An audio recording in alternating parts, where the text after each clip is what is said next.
Hello everybody, O2 academy में आपका बहुत बहुत स्वागत है and we are continuing the history fact sheet series. इसमें जैसे कि आपको पता ही है, हमने चालकोलिथिक साइट्स की सीरीज़ शुरू करी है न्यूलिथिक के बाद। तो आज हम दूसरी चालकोलिथिक साइट करने वाले हैं। So let's just go to it straight away.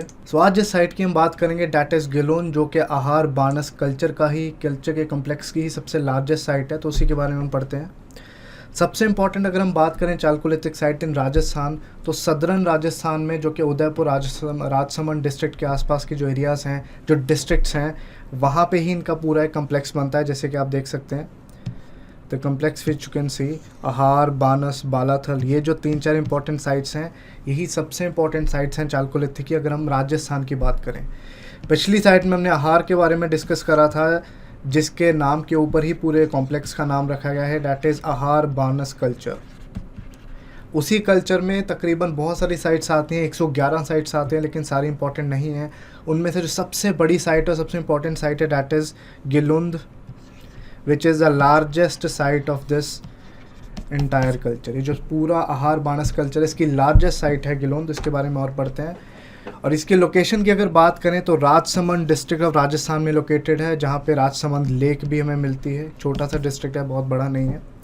और एक्सकवेशंस की अगर बात करें आहार और गिलोंद और इवन इसके आसपास की जो साइट्स हैं, तो बीबी लाल जी ने बहुत ही प्रोमिनेंटली यहाँ पे एक्सकवेशंस करी हैं, बहुत चीज़ों को यहाँ पे ढूंढा है, और वो भी 1960s के आसपास ही। तो यहाँ पे बहुत पहले ही, अगर आज़ादी के जस्ट बाद की बात करें, यहाँ पे एक्सकवेशंस का काम स्टार्ट हो गया था।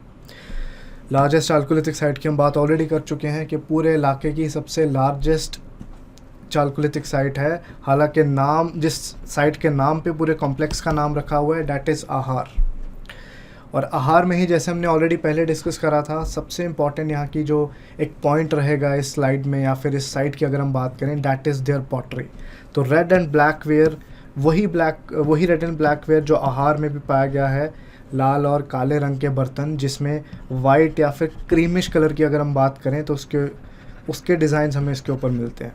तो ये सबसे इम्पॉर्टेंट एक पॉइंट रहेगा इस साइट का कि वाइट क्रीमिश डिज़ाइंस इस रेड एंड ब्लैक वेयर पे होते हैं, और वो ज्योमेट्रिक डिज़ाइन मोस्टली थे।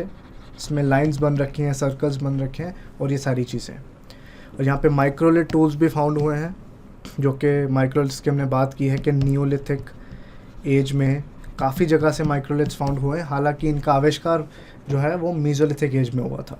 नेक्स्ट अगर हम बात करें हाउसिंग की, तो जैसे हमने आहार की बात की थी, सिमिलर चीज़ें यहाँ पे मिलेंगी। मड ब्रिक्स के जो हाउसेज यहाँ पे मिलेंगे। अब देखो, जो चालकोलिथिक कल्चर है इस एरिया का, हालांकि वो हड़प्पन सिविलाइजेशन के पैरेलल ही चल रहा था, लेकिन उसके बावजूद यहाँ पे बर्nt ब्रिक्स की टेक्नोलॉजी जो हमने आहार में भी बात करी थी, वो नहीं पहुँची। सो बर्nt ब्रिक्स की टेक्नोलॉजी यहाँ पे नहीं पहुँचेगी, तो यहाँ पे मड ब्रिक से ही काम चलाना पड़ेगा।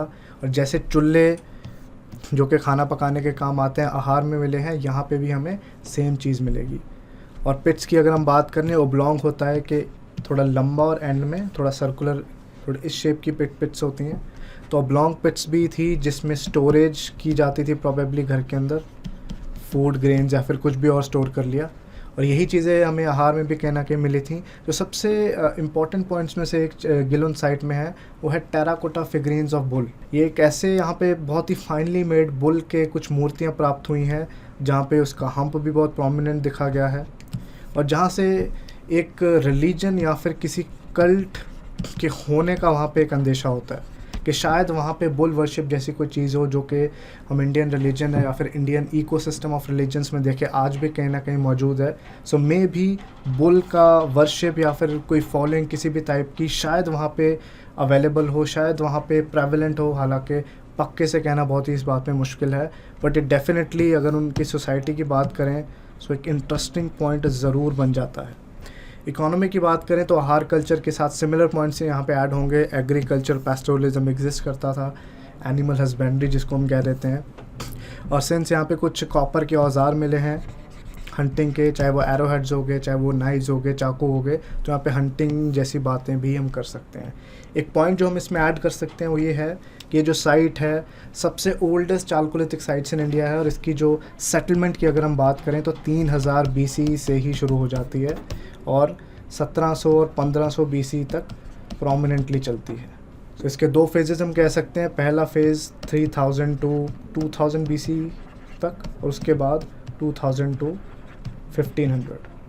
लेकिन अगर इसके स्टार्ट की बात करें तो अंदाजे के हिसाब से, साइंटिफिक एक्सकवेशन के हिसाब से 3000 BC के आसपास जो है यहाँ पे जो सेटलमेंट है चालकोलिथिक वो स्टार्ट हो जाती है। जैसे हम इसकी सेटलमेंट की बात भी करते हैं, पॉटरी की बात करते हैं सॉरी, सो पॉटरी में हमने रेड एंड ब्लैक वेयर यहाँ पे ज़रूर देखा, लेकिन जैसे ही हम आगे बढ़ते रहे, जैसे ही दूसरे फेजेस में आते रहे, यहाँ पे ग्रे वेयर और ओनली रेड वेयर पॉटरी भी यहाँ पे अवेलेबल होने लगी।